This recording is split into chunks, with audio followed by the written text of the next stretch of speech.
41-7, the final score as the Cowboys have all their momentum that they built over the last 5 games come crashing down in Week 17 at Lincoln Financial Field. The Eagles outscore the Cowboys 75-17 in 2 games over the course of the 2024 regular season. Welcome into the First Word, presented by Dr. Pepper. We've got Barry Church, Isaiah Stanback, Nate Newton. I'm Kyle Yeomans. Glad you're with us. Gentlemen, we've been around this for a while. We've been doing this show since 2020. That was a rough year in its own right, but it's hard to remember a game like this where everything went wrong for you. Had a chance early. You give up the pick 6. You showed some fight on your second offensive drive. Put together a 12-play scoring drive. You go down. You tie it up at 7. And then after that, 34 unanswered from Philadelphia. Your thoughts, Barry? Yeah, this was a tough one for the Dallas Cowboys. And, you know, if I'm being honest with you, Cal, I believe that this team just got outmatched overall. When we talk about it in all 3 phases of this game, you know, defensively, offensively, we talked about the trenches, those guys having to show up, and those guys having to be more physical than the Philadelphia Eagles. But it was the exact opposite. When you look at it early on, they were able to contain Saquon Barkley for the most part in that first quarter, but as the game went on, we talked about it in the pregame, it's going to have to be a 4-quarter battle. But as the game went on, Saquon just he enforced his will on it, and he continued to just pile on this defense to where they couldn't stop him. They couldn't stop a nosebleed out there when it came to Saquon Barkley. And offensively, they got away from the recipe for success. You know, we thought this was a team that if you take care of the football offensively, defensively take the football away, you'll go out there and you win games. And they weren't able to do that this game. They turned the ball over a couple times. Cooper Rush had a bad interception early on that led to the pick 6, and it just kind of snowballed from there. But overall, to me, this team was just outmatched by a more physical, more talented Philadelphia Eagles team. And, you know, they showed fight early on, but as the game went on, the more talented team ended up winning. Yeah, it was too much. You accompany that with the fact that you had 10 possessions offensively. 10 possessions offensively. 4 of those were punts. 2 of those were interceptions. 2 of those were fumbles.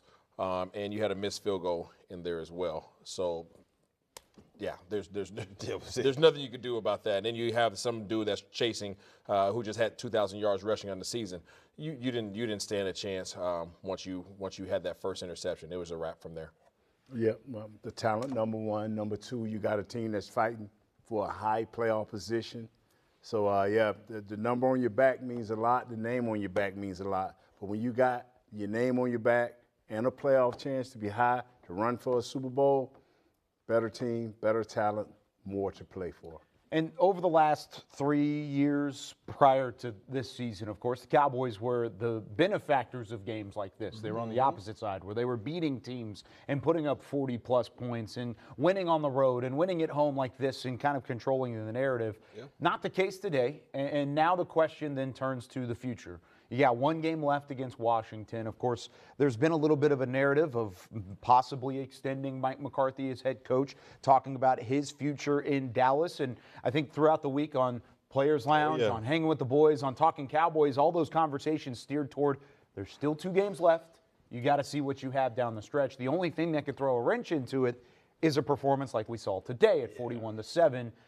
Is there any sort of shift in that mentality of how you're evaluating this team, the players, and the coaching staff at the same time going into these final 2 weeks? Well, you know, when I look at it, I look at it as a whole. I mean, this game was bad overall, offensively, defensively, we get all that. But for the majority of this season, when you talk about Mike McCarthy and his staff, he's gotten most out of his players. I mean, I will say that. I mean, he's dealt with plenty of injuries, from losing your franchise quarterback to your best defensive player being out multiple weeks, Tank Lawrence being out multiple weeks. You didn't have that secondary altogether, and yet this team came out and fought week in and week out. So to me, when you look at the coaching staff, you got to evaluate everything. And with Mike McCarthy, he gets the most out of his players out there. And to me, that holds big time weight because the players haven't given up on him either. You know, they're going out there. This season could have been done weeks ago when Dak Prescott got hurt or when they lost that game to Cincinnati. But they continued to fight for their coach, and to me, that shows a lot. It shows a lot. These guys went out and fought, just like you said. Obviously, today they got their butts kicked. That's just plain and simple. But they showed a lot of fight last week. You talk about Coach McCarthy and what he's been able to do with his team, even getting them remotely close to being 500, right, this year. is one heck of a journey for him. You're missing Dak Prescott. You're missing CeeDee Lamb. You're missing, Trayvon. You're missing all your big dogs, right? All your big contract guys, they're all out. Mike is the only one that's really standing there waiting on his big boy check. But even amongst that, while people are looking at the head coaching position, I really want everybody to go pay attention to the position coaches. Start looking at these position coaches. It's something that gets looked over all the time, and it needs more attention. Head coach gets all the credit; they get all the turmoil. But what about these position coaches? We talk a lot about Lunda Wells and what he's done with their tight end position and how everybody that comes in that room contributes. Let's look at all the other positions as well, right? Yeah. We know, Al Harris does a heck of a job in the DB room, but look at every other position. Are there other guys, low draft picks, undrafted guys, are those guys developing and becoming contributors, or are we just rotating through guys and hoping that somebody is going to stick? You really got to pay attention to that. Don't just look at McCarthy. Look at the smaller picture as well. I agree with you 100%. I mean, Mr. Jones, Stephen Jones said we draft them, we develop them, and we pay them. Okay, you know, drafted some guys due to injury or whatever. You have developed some guys this year. Look at the coaches that are doing this development. And you know what? Sign some of these guys back. They got one more week. It ain't about McCarthy just yet. His day will come. But right about now, you got one more game to watch your players and get a proper evaluation on them. And all three of you guys have been around it before. You've been through head coaching changes. You've been through rebuilds from a franchise standpoint. So with all this being said, there's still a lot of talent on this roster when healthy. Oh, yeah. There's still a lot of talent there. Is it really the right time for a rebuild? That will be the decision made by the front office. I tend to side with you guys in the fact that you've seen fight, you've seen development. You just got to get more efficient with those things along the way and possibly get healthier as well throughout the next few years. Now, kind of going into that final week, like we said, there's a way to evaluate with players here going up against Washington. You beat them the first time around. They're still fighting for playoff seeding as well, no matter what happens today. Of course, they lost the division. Philadelphia wraps that up with the win. But they've still got a chance to fight for their seeding in the NFC. What do you expect out of this Cowboys team and another challenge at home wrapping up the season next week? Well, knowing Mike McCarthy, knowing his coaching staff like we just talked about, you know, I can see this team going out there and showing that fight once again. You know, I don't vision seeing a beating like they had today against Philadelphia Eagles going against the Washington Commanders out there. I envision this team going out there, continuing to fight, and at least giving themselves a chance to go out there and win the ball game. This game, they were just outmatched. Yeah. I mean, just simple as that. They were outmatched in all three phases. But going forward, I will see, or I want to see this team continue to fight like they have the entire season. You got a bunch of guys that are individuals that are playing on a team, collectively as a team. These guys are playing for themselves. Outside of playing for the star and all that stuff, I get it.